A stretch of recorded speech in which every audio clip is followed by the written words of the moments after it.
Nutrition in plants. All the living organisms require food. The process of taking food by an organism as well as utilizing the food by the organism is called nutrition. Plants can make their own food, but animals cannot make food themselves. They obtain food from plants and other animals that eat plants. The methods of obtaining food are called modes of nutrition. On the basis of their modes of nutrition, all the organisms can be divided into two main groups. Those are autotrophs and heterotrophs. Autotrophs exhibit autotrophic nutrition and heterotrophs exhibit heterotrophic nutrition.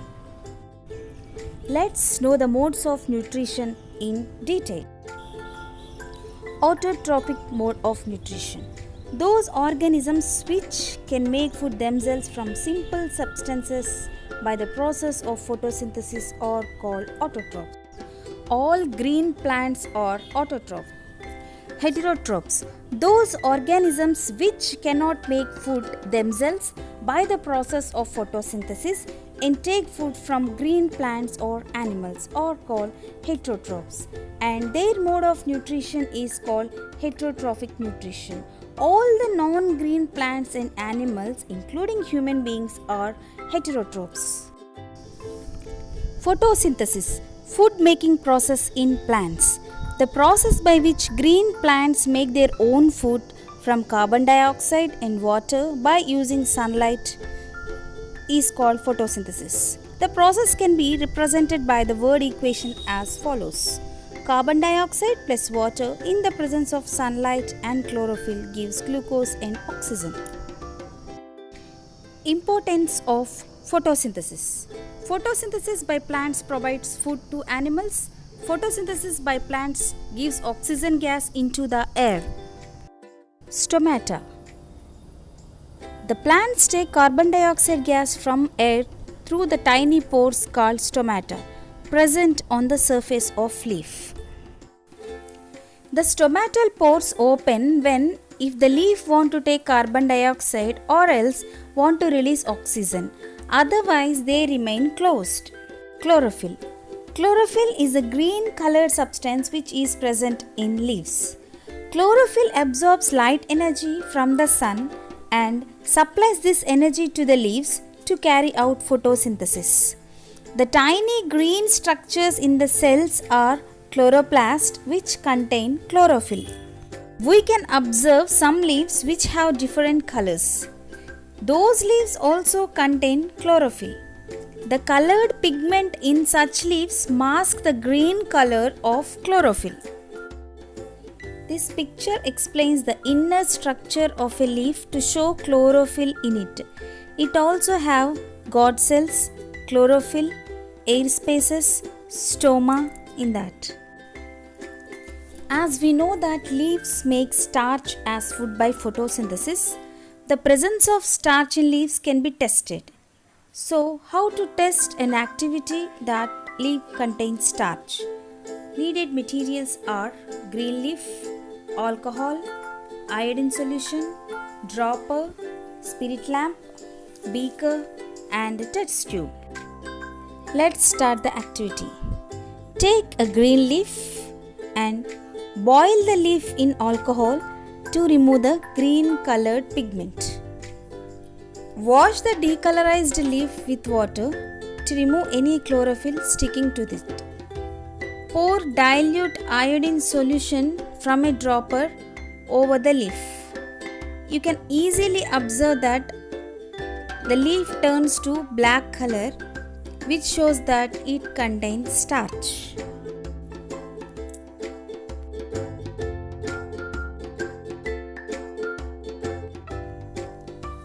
How the photosynthesis takes place in desert plants? Yes, the desert plants have green stems and green branches, so they do the photosynthesis process because the tiny spine-like leaves are present in those plants to reduce the loss of water by transpiration. These tiny spine-like leaves of the cactus plant or any other plant cannot do photosynthesis process. So because of that, branches and stems perform the photosynthesis process. Photosynthesis in algae. These are large group of simple plant-like organisms. They also contain chlorophyll and produce food by photosynthesis just like plants. So, however, they differ from the plants because they do not have any proper roots, stems and leaves. They just prepare the food because as they have chlorophyll in them. Plants make starch as food.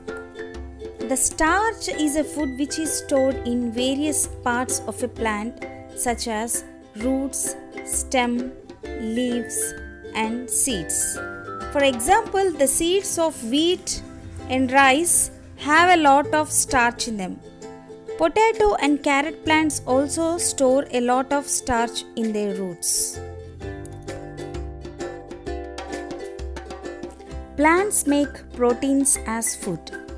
Plants need nitrogen to make proteins and fats. Nitrogen is an element present in abundance in air in the form of nitrogen gas. However, these plants cannot absorb nitrogen gas directly from the atmosphere. So, the soil has certain bacteria which convert this nitrogen gas of air into the nitrogen compounds and release them into the soil.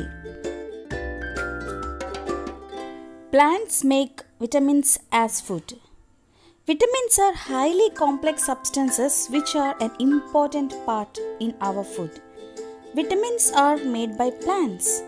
Vitamins are contained in vegetables, fruits, cereals which are made by plants. Animals usually cannot make vitamins. Let's know about heterotrophic nutrition. These plants do not contain chlorophyll and hence cannot synthesize their food. So they are called heterotrophs and that nutrition is called as heterotrophic nutrition. They are of two types, parasites and saprophytes. Let's know about parasitic plants. The plants which depend upon another plant for food is called as parasitic plant. Here, the parasite is a plant which takes the food from the host plant. And this parasite plant produces a certain type of roots called sucking roots and they are also called as hastoria, which penetrate into the host plant. And this plant sucks the food material from the host plant through these special roots. The best example of parasitic plant is Cuscuta. Cuscuta is a plant which does not have chlorophyll. We can see Cuscuta plant in yellow tubular structure twining around the stem and branches of a tree. The tree on which Cuscuta plants climb is called as host. Cuscuta is a non-green plant having yellow color.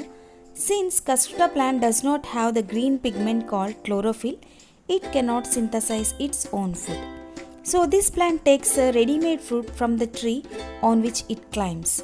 Since Cuscuta plant deprives the host tree of valuable nutrients, it is called as a parasite.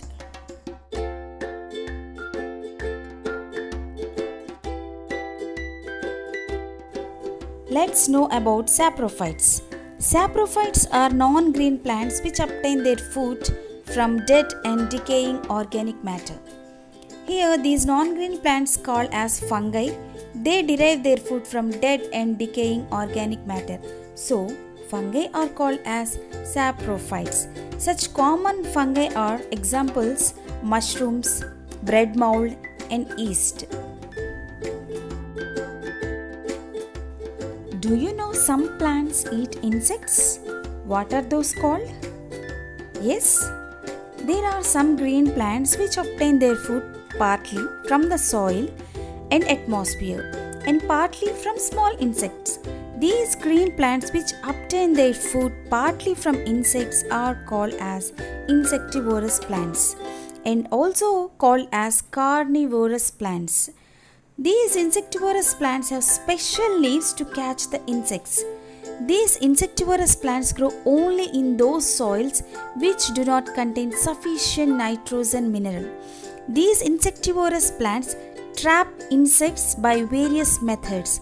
They kill and digest them to obtain nitrogen compounds like amino acids for their growth.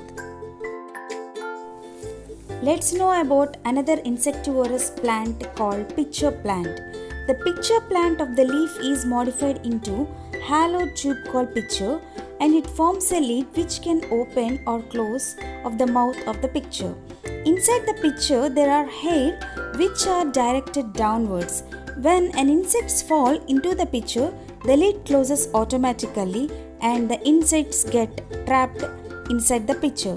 And the walls of the pitcher secrete digestive juices which digest the proteins present in the body of insect to form simple nitrogen compounds called amino acids. Let's know about symbiotic plants. The condition where two different organisms live together and help each other to survive is called symbiotic relationship, and those plants are called as symbiotic plants. This type of nutrition involving symbiosis occurs in the plants called lichens. And in the lichens, a green colored plant called alga and a non-green colored plant called fungus live together. And these fungus hold the algae cells in the mat of web-like hyphae, and the fungus plant absorbs the water and mineral salts from the surroundings and supplies them to alga. Let's know one more example of symbiotic relationship. It is provided by the Rhizobium bacteria and the leguminous plants. Rhizobium bacteria cannot make their own food. These bacteria live in the root nodules of leguminous plants such as gram, peas, beans, pulses, etc. This Rhizobium bacteria convert nitrogen gas of air into water-soluble nitrogen compounds and give them to the leguminous plants for their growth. In return, these leguminous plants give food and shelter to Rhizobium bacteria. Thus, Rhizobium bacteria and leguminous plants have a symbiotic relationship.